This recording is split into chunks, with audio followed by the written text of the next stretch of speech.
अस्सलाम वालेकुम। अच्छा, अगर आप लोगों को आवाज़ आ रही है तो काइंडली व्हाट्सएप पे या फिर जो ये चैट है इसकी जूम चैट, इस पे मुझे जवाब दे दें कि आप लोगों को आवाज़ क्लियर आ रही है।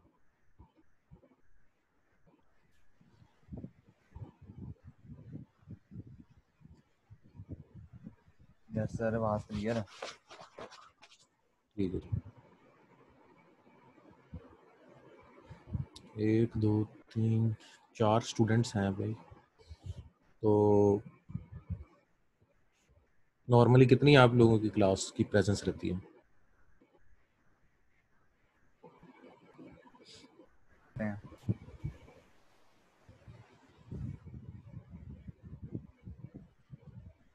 सीआर आया हुआ है? अगर सीआर नहीं आया तो उसको कहो कि वो ऑनलाइन आया।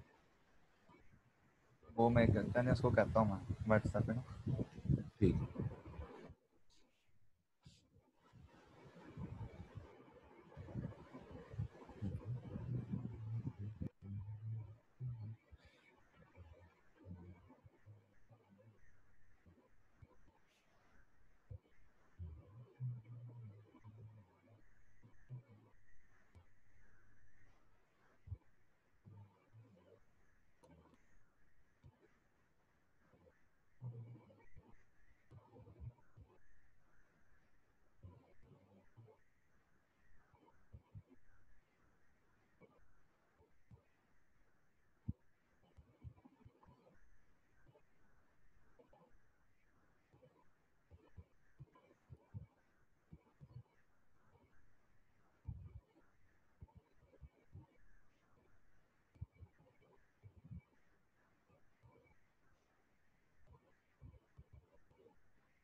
जी, सीआर अगर आ गया तो वो काइंडली अपने ये चैट के अंदर ग्रुप चैट में मैसेज करे। सर अभी तक तो अनअवेलेबल है, कॉल अटेंड नहीं कर रहा। सही।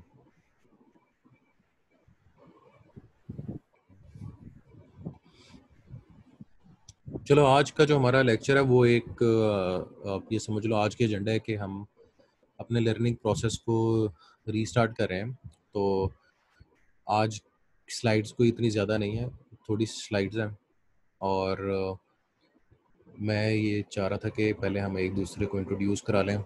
तो मैं उम्मीद करता हूँ कि आप तमाम लोग जो हैं वो सेहतमंद होंगे। अल्लाह पाक ने आपको कोरोना की मुश्किल से बचा कर रखा होगा, और अगर खुदा न खास्ता किसी पे मुश्किल आई भी है तो अल्लाह पाक ने आपके लिए इसको आसान बना दिया होगा, इसका कोई बुरा असर आप पे नहीं हुआ होगा।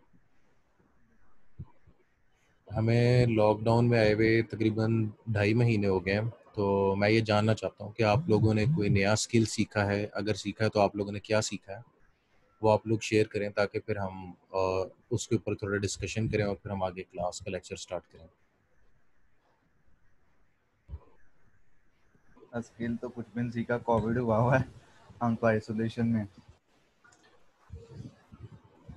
1 मंथ से ना।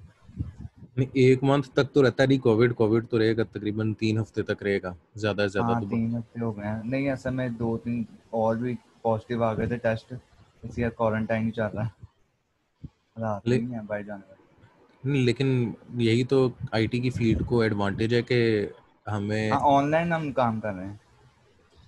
तो ऑनलाइन आपने कोई नई चीज़ सीखी हो या कोई नया टास्क किया? ऑनलाइन नोट जे सीख रहा हूँ।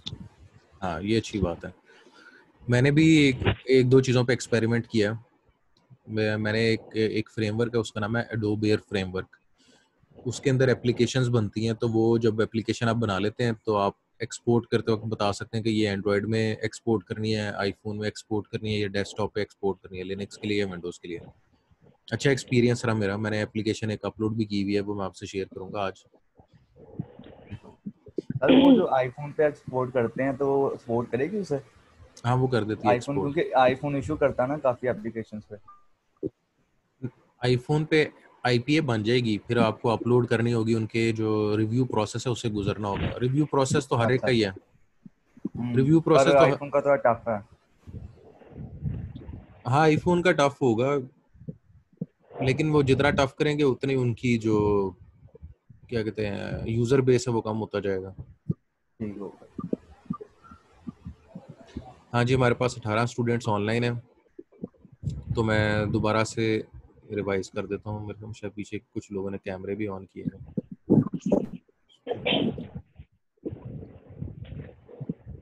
अच्छा जी, class welcome to the lecture. मैं उम्मीद करता हूँ कि आप तमाम लोग सेहतमंद होंगे, आपके घर वाले सेहतमंद होंगे। अल्लाह पाक ने आपको इस मुश्किल से बचाया हुआ है, और इनकेस अगर किसी पे मुश्किल आई भी है तो अल्लाह पाक ने उसको आसान कर दिया। तो अभी जिस तरह एक स्टूडेंट से बात हो रही थी, तो वो कह रहे थे कि वो 1 महीने से कोरोना के अंदर क्वारंटाइन में है। मुझे भी कोरोना हुआ है, मुझे पहले इस महीने की पहली तारीख को हुआ था।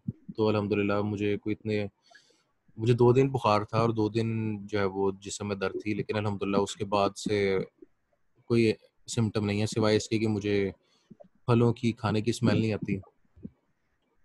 तो अल्हम्दुलिल्लाह इसका तो इतना सर बुरा असर आपने नहीं रहा। मतलब क्या इलाज किया उसका? पैनाडोल ली। पहले अच्छा। दिन जिस दिन बुखार बढ़ रहा था पैनाडोल ली, एक एक गोली ली 4-4 घंटे के हिसाब से, तो बुखार नहीं टूटा। फिर दूसरे दिन 104 बुखार हो गया, तो 104 जब बुखार हुआ तो फिर मैंने 2 पैनाडोल ली भी थी, तो दूसरे डॉक्टर ने कहा कि ये असर नहीं करिए, आप निम्स ले लें। फिर मैंने 2 निम्स ले ली, तो अल्हम्दुलिल्लाह उसके बाद से फिर मुझे पसीना आ गया, तो मेरा बुखार टूट गया।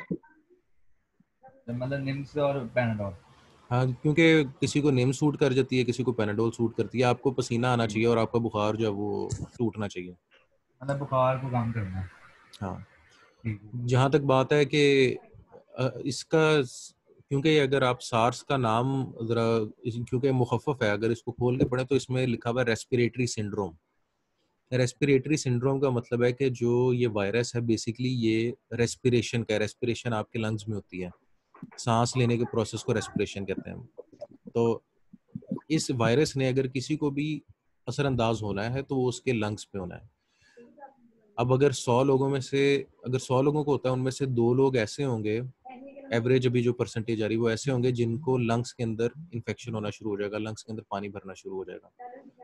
तो उनको वक्त के साथ साथ खांसी आना शुरू हो जाएगी, ड्राई कफ, और उनके लिए सांस लेना मुश्किल हो जाएगा, सांस उखड़ना शुरू हो जाएगा।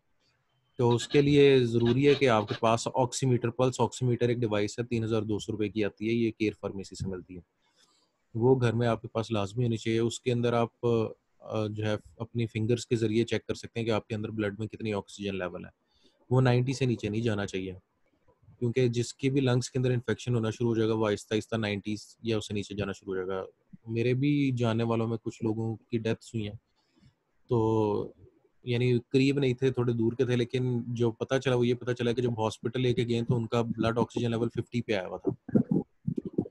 तो हम लोगों को एक दूसरे का एहसास करना है। हमें ऑक्सीजन मीटर, जो पल्स ऑक्सीमीटर है, वो लाजमी घर में रखना चाहिए। अगर किसी को भी हल्का सा भी लगे कि सांस का मसला हो रहा है, अगर नहीं भी हो रहा तो आप अपना ऑक्सीजन लेवल लाजमी चेक करें। वो 90 से ऊपर रहना चाहिए। 90 से नीचे हो तो डॉक्टर कहते हैं कि आप ऑक्सीजन लाजमी लगवाएं। अच्छा जी, जो सीआर है मैं उम्मीद करता हूँ कि वो आ गया होगा। अगर नहीं आया, अटेंडेंस का प्रोसेस ये है कि आप लोगों ने जो अपना सेशन चल रहा है इसकी स्क्रीनशॉट लेकर आपने सीआर के साथ शेयर कर लेनी है। तो जिस जिस बच्चे ने स्क्रीनशॉट शेयर की उसकी अटेंडेंस सीआर मार्क कर लेगा। सीआर इस टाइम मौजूद है?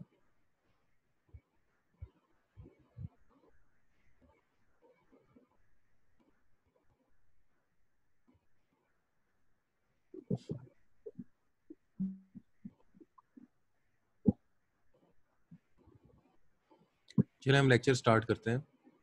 सीआर अगर नहीं भी है तो आप उसको इन्फॉर्म कर दें, और ये मैं तमाम क्लास को बता रहा हूँ कि अटेंडेंस मुझे सीआर ही जमा कराएगा जिस दिन लेक्चर लिया जाएगा उस दिन की, और जो सीआर है उसको आपने तस्वीर सेंड कर देनी है लेक्चर के स्क्रीनशॉट की, तो वो स्क्रीनशॉट अपने पास संभाल के रखेगा। जो मुझे अटेंडेंस देगा मैं उस अटेंडेंस को अपने पास सिस्टम में एंटर कर दूंगा। अच्छा, एक और चीज़ जो आप स्टूडेंट्स ने मेरे से कमिट करनी है वो ये कि मुझे इवनिंग ए ने और मॉर्निंग ने अपनी टाइमिंग फिक्स कर दी है, आप लोगों की टाइमिंग फिक्स नहीं हुई हुई। तो फिर मैं इस फाइल को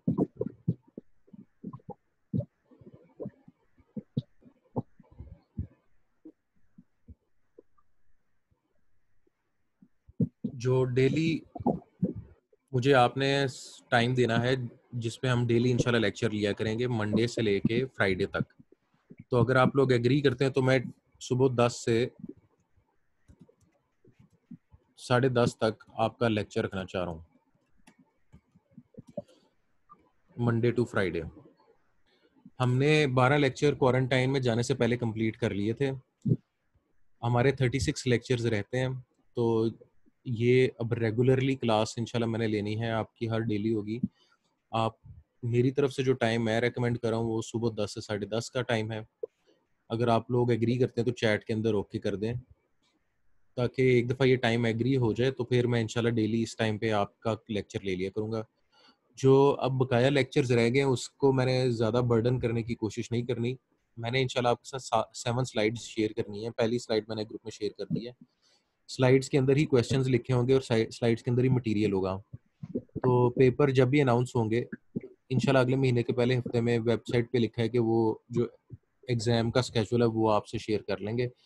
तो इसमें मैं कुछ भी कहूँ या कोई और कुछ भी कहे वो वैलिड इन्फॉर्मेशन नहीं है। वैलिड इन्फॉर्मेशन यही है कि जीसी यूनिवर्सिटी आपको क्या स्केड्यूल देती है। वो जो स्केड्यूल देगी वो आपको वेबसाइट पे ही देगी। तो एग्ज़ाम तक हमने जितनी भी स्लाइड्स कवर कर ली होंगी हम वो इंशाल्लाह पेपर में इंक्लूड कर लेंगे। 7 स्लाइड्स टोटल हैं। पहली स्लाइड मैंने शेयर कर ली है। स्लाइड के अंदर ही उसका मटेरियल होगा और स्लाइड के अंदर ही क्वेश्चंस मैंने लिख दिए हैं जो कि आपके पेपर के स्कोप के अंदर है।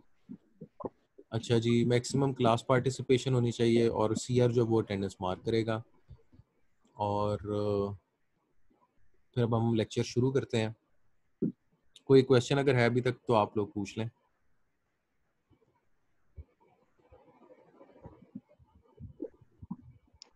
सर मेरा क्वेश्चन ये है कि अटेंडेंस के लिए जो स्क्रीनशॉट है वो पार्टिसिपेंट्स के से जाके लेना है या अभी ये जो स्क्रीन शो हो रही है आपके जहाँ हाँ से जी, आप जो लेक्चर ले स्क्रीन रहे हैं शो हो वहाँ का रही है, स्क्रीनशॉट अब लेना है। स्क्रीन शो हो रही है आप, ठीक है सर। लेकिन देख लें आप उसमें थैंक यू आपका सर। नाम वगैरह अगर आ रहा है या फिर आपने कोई मैसेज किया हो, यानी वो सीआर नहीं आपसे सवाल पूछने कि हाँ जी कुछ सबूत है, तो आपने वो सबूत प्रोवाइड करना है कि आप लेक्चर के दौरान ओके सर, थैंक यू। थे।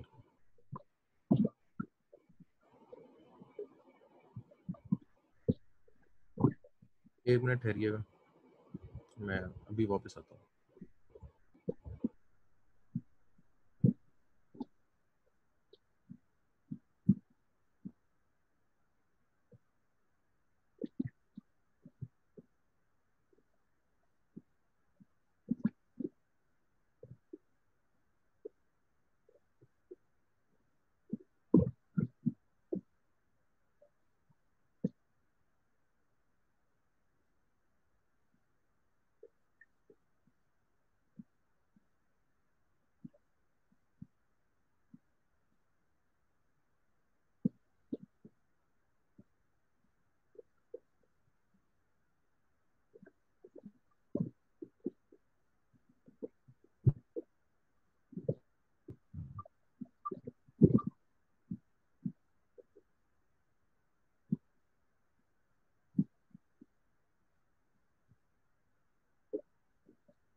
हेलो, सीआर है अभी कि सीआर इस टाइम मौजूद नहीं है? हाँ जी, तमाम स्टूडेंट्स, ज़्यादातर स्टूडेंट्स ने कहा है कि ये टाइम सही है सुबह 10 से 10:30 का। तो इंशाल्लाह हम डेली क्लास ले रहे हैं सुबह 10 से 10:30 मंडे टू फ्राइडे, और हमने 36 लेक्चर्स पूरे करने हैं, तो ये आज हमारा पहला लेक्चर चल रहा है। अटेंडेंस का प्रोटोकॉल ये है कि आप स्क्रीनशॉट लेके सीआर के साथ शेयर कर लेंगे। सीआर ने मुझे अटेंडेंस जमा करवानी है। इस टाइम अगर सीआर मौजूद नहीं है तो कोई भी स्टूडेंट ये जिम्मेदारी ले ले कि वो अटेंडेंस मुझे तैयार करके देगा। मीनवाइल इस टाइम मेरे पास 24 पार्टिसिपेंट्स हैं जिनका लॉग है मेरे पास, तो आप लोगों ने अपने रोल नंबर भी चैट में शेयर कर दिए हैं। हाँ जी, हम लेक्चर कंटिन्यू करते हैं।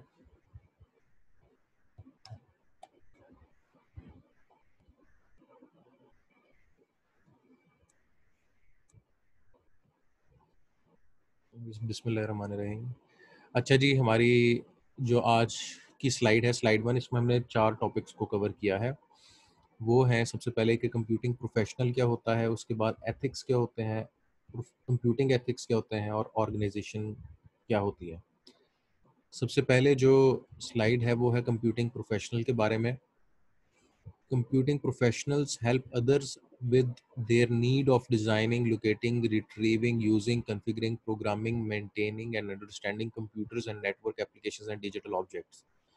जो कंप्यूटर साइंस के स्टूडेंट्स हैं, जो किसी भी तरीके से कंप्यूटर साइंस से कनेक्टेड हैं, उन्होंने डिप्लोमा किया हुआ है, उन्होंने डिग्री की भी है, जो भी कंप्यूटर साइंस का स्टूडेंट है उसकी ये सोसाइटी की तरफ जिम्मेदारी है कि जो कंप्यूटर साइंस का बंदा नहीं है, अगर उसको कोई कंप्यूटर की प्रॉब्लम आती है तो उसने उसको हेल्प आउट करना है, जिसमें मुख्तलिफ सिनेरियोज हो सकते हैं कि designing, locating, retrieving, using, configuring, programming, maintaining, understanding computers, network application and digital objects. ये उसको कन्फिगर करके या सॉल्व करके देने हैं सोसाइटी के अंदर, जो जो भी उसे डिमांड करता है। तो कंप्यूटिंग प्रोफेशनल से एक्सपेक्ट किया जाता है कि वो ये काम करेंगे। People expect academic computer science to educate and train computing professionals to be familiar with changing technologies to maintain research progress programs that contribute to these ends। जो कंप्यूटर साइंस एकेडमिक्स से रिलेटेड है, जिस तरह मैं हूँ, लोग मुझसे expect करते हैं कि हम ट्रेन करेंगे कंप्यूटिंग प्रोफेशनल्स को ताकि वो चेंजिंग टेक्नोलॉजी से अपने आप को अप टू डेट रख सकें, रिसर्च के साथ अपने आप को अप टू डेट रख सकें, ताकि वो सोसाइटी के अंदर कंट्रीब्यूट कर सकें। उसके बाद students of computing look to faculty for comprehensive up to date view of world with many fragments for making sense of rapidly changing technology, for assistance in farming, in framing and answering important questions, and for training in effective professional practices। जो students होते हैं वो faculty की तरफ देखते हैं कि जो लेटेस्ट ट्रेंड्स हैं उनसे उनको अप टू डेट रखा जाए, टेक्नोलॉजी से उनको अप टू डेट रखा जाए। कोई भी उनका सवाल है आईटी प्रोफेशनल्स का, वो आंसर किया जाए, और उनकी अगर कहीं पे भी ट्रेनिंग रिक्वायर्ड है तो उनकी ट्रेनिंग करवाई जाए। There are today many branches of computing and information technology. These include traditional computer science, information systems, information science, software engineering, computer engineering, database engineering, network engineering, system engineering, software architecture, human computer interaction design, interface design, computational engineering, computational science, computational statistics, numerical modeling, library science and several more। जो computer science है और जो computing professionals हैं, although जिनको computer का knowledge नहीं है उन सब के लिए कंप्यूटर सारे प्रोफेशनल एक ही होते हैं, लेकिन inside computing professional there are variety of fields जो कि कोई भी कंप्यूटिंग प्रोफेशनल परसू कर सकता है, जो कि ये मैंने आइडेंटिफाई की हुई हैं। लेकिन सोसाइटी की तरफ हम सारे कंप्यूटिंग प्रोफेशनल्स ही हैं। तो जो इस स्लाइड से रिलेटेड क्वेश्चन है वो ये कि describe computing professionals, what do people expect from computing professionals, what do computing students seek. Computing students जो है वो ये थर्ड पॉइंट के अंदर लिखा गया है, क्या सीख करते हैं। उसके बाद है what is ethics. Ethics Urdu में हम अखलाकियात कहते हैं। At its simplest, ethics is a system of moral principles, अखलाकी असूल जो कि किसी भी मुआशरे को एक अच्छे तरीके से ऑपरेट करने में हेल्प आउट करते हैं, उनको हम एथिक्स कहते हैं. They affect how people make decisions and lead their lives. Ethics is concerned with what is good for individuals and society and is also described as moral philosophy. The term is derived from Greek word ethos, which can mean custom, habit, characters, or disposition. Ethics cover the following dilemmas: how to live good life, how our rights and responsibilities, the languages of right and wrong, moral decision, what is good or bad. Our concept of ethics have been derived from religions, philosophies, and cultures. They influence debates or topics like abortion, human rights, and professional conduct. तो ethics की definition और उसके अंदर dilemma ये ज़रूरी है. ये सवाल वैसे ही लिखा हुआ है कि एथिक्स क्या है, लेकिन डायलेमा आप लाजमी आंसर में लिखें कि एथिक्स हमें ज़िंदगी के किन हिस्सों के अंदर काम देते हैं. उसके बाद कंप्यूटिंग एथिक्स क्या चीज़ है. Ethics is a set of moral principles that govern the behavior of a group of individuals. Therefore, computer ethics is a set of moral principles that regulate the use of computers. Some common issues of computer ethics include intellectual property rights such as copyright, electronic content, privacy concern, and how computers affect society. For example, while it is easy to duplicate copyrighted electronic or digital content, computer ethics would suggest that it is wrong to do so without the author's approval. And while it may be possible to access someone's personal information or computer on a computer system, computer ethics would advise that such an action is unethical. जो computer से related अखलाकियात हैं उनको हम computing ethics में लेकर आते हैं. जिस तरह अगर कोई कॉपीराइट का लॉ है तो उसकी पासदारी करना ज़रूरी है, किसी का प्राइवेसी का कंसर्न है तो उसकी रिस्पेक्ट करना ज़रूरी है. और कंप्यूटर अगर सोसाइटी के अंदर बहुत ज़्यादा इंटीग्रेट होता जा रहा है तो हमें ये भी ध्यान में रखना है कि उससे मुआशरे में कोई बिगाड़ ना आए. तो वो जो बिगाड़ ना आने के अंदर सारे प्रिंसिपल्स होंगे वो एथिक्स में आएंगे. उसके अलावा मिसाल के तौर पे उसने 2 चीज़ों को डिस्कस किया है कि जो कॉपीराइट म्यूज़िक है, डिजिटल कंटेंट है, सॉफ्टवेयर्स हैं, अगर आप वो कॉपी करते हैं तो ये अनएथिकल है. विदाउट परमिशन, विदाउट कंसेंट या विदाउट प्रॉपर की, सॉफ्टवेयर की अगर आप इंस्टॉल भी करते हैं वो भी अनएथिकल है. And while it may be possible to access someone information on a computer, अगर आपको कंप्यूटर पे किसी की पर्सनल इंफॉर्मेशन मिल गई है, नज़र आ गई है, तो उसको देखना भी या उसको खोलना भी अनएथिकल है. जो कंप्यूटिंग एथिक्स है अब ये एक मैच्योर फील्ड बन चुकी है और इस मैच्योर फील्ड का अंदाज़ा हम इस तरह लगा सकते हैं कि इस टाइम हमारे पास एथिकल स्टैंडर्ड्स हैं. जो 4 मेन पॉपुलर एथिकल स्टैंडर्ड्स हैं वो हैं overview of British computer society code of conduct, IEEE code of ethics, ACM code of ethics and professional conduct, ACM IEEE software engineering code of ethics and professional practices. तो इस slide से जो question है, what is computing ethics, give example, name 4 computing ethical standards. अगला जो हमारा topic है वो है ऑर्गेनाइजेशन के बारे में. हमने सिर्फ मैं आज के लेक्चर में सिर्फ ये बताऊंगा कि एक ऑर्गेनाइजेशन क्या होती है और इससे रिलेटेड जो टॉपिक है हम वो बाद में कवर करेंगे. सिर्फ मैंने आज ऑर्गेनाइजेशन को एक्सप्लेन करना कि ऑर्गेनाइजेशन क्या चीज़ है. मुआशरे के अंदर जो इंसान है वो अगर इंडिविजुअल अकेला है तो उसके कुछ लीगल राइट्स हैं और उसकी कुछ रिस्पॉन्सिबिलिटीज़ हैं टुवर्ड्स सोसाइटी. अगर फादर है तो उसने अपनी फैमिली का ख्याल रखना है. इसी तरह की पूरी फैमिली है, उसकी हिफाजत की जिम्मेदारी जो है वो हुकूमत की भी है. जो अवाम है वो भी एक दूसरे का ख्याल रखें, किसी की प्राइवेसी को, किसी की लाइफ सिक्योरिटी को वो ख़तरे में ना डालें. लेकिन जब लोग इकट्ठे हो जाते हैं तो वो एक ऑर्गेनाइजेशन बना लेते हैं. मिसाल के तौर पे अगर हम स्कूल लेते हैं तो स्कूल के अंदर हमारे पास एडमिनिस्ट्रेशन के अंदर लोग हैं, हमारे पास टीचिंग स्टाफ है, हमारे पास ह्यूमन रिसोर्स के लोग हैं, हमारे पास मैकेनिकल और भी जो लेबर वर्क भी है. तो ये जब मुख्तलिफ लोग इकट्ठे हो जाते हैं तो वो एक ऑर्गेनाइजेशन बनाते हैं. और ऑर्गेनाइजेशन के भी लीगल राइट्स होते हैं और ऑर्गेनाइजेशन की रिस्पॉन्सिबिलिटीज़ भी होती हैं मुआशरे की तरफ. जिस तरह एक स्कूल की जिम्मेदारी है कि वो मुआशरे को तालीम फराहम करेगा. तो an organized group of people with a particular purpose such as business or government department are known as organization. तो ऑर्गेनाइजेशन की कुछ मिसालें आपके सामने हैं: school, universities, government departments, health services, commercial and industrial companies. अब इससे जो अगली स्लाइड्स हैं वो इंशाल्लाह हम कल कवर करेंगे। आज तक इतना ही लेक्चर था, मैंने लेक्चर आपसे शेयर कर दिया ग्रुप में। जो अटेंडेंस है वो सीआर मार्क करेगा, मैंने सीआर से ही अटेंडेंस लेनी है। आप जिस मर्जी तरीके से उसको प्रूफ दे दें, आप चैट के अंदर रोल नंबर लिख दें, आप इसका स्क्रीनशॉट लेकर सीआर को भेज दें। CR is responsible to maintain the attendance, और सीआर ने मुझे अटेंडेंस जमा करानी है।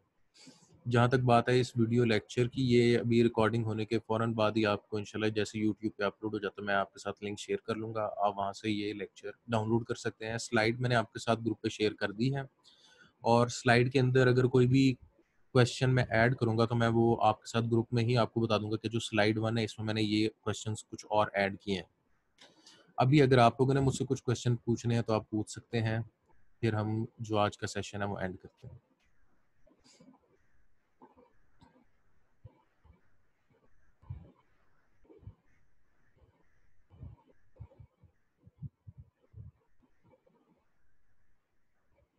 हाँ जी क्लास, अगर आपको कोई क्वेश्चन नहीं है तो आप तब भी टाइप कर दें नो क्वेश्चन, ताकि फिर मैं क्लास एंड कर दूँ।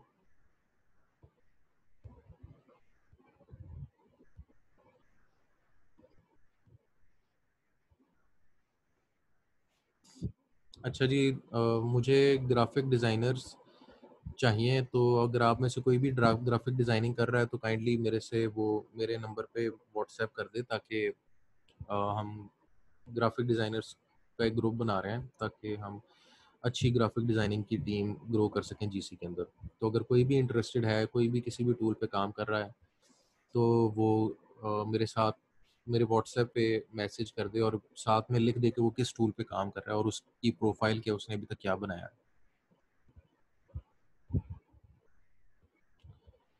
सर वो मशीन कौन सी आपने बताई थी? हाँ जी, जो ऑक्सीजन चेक करने वाली मशीन है, ये मैं आपको बता देता हूँ। इसको कहते हैं पल्स ऑक्सीमीटर। पल्स ऑक्सीमीटर एक डिवाइस है, मैं आपको यहाँ वेबसाइट से दिखा भी देता हूँ उसकी तस्वीर।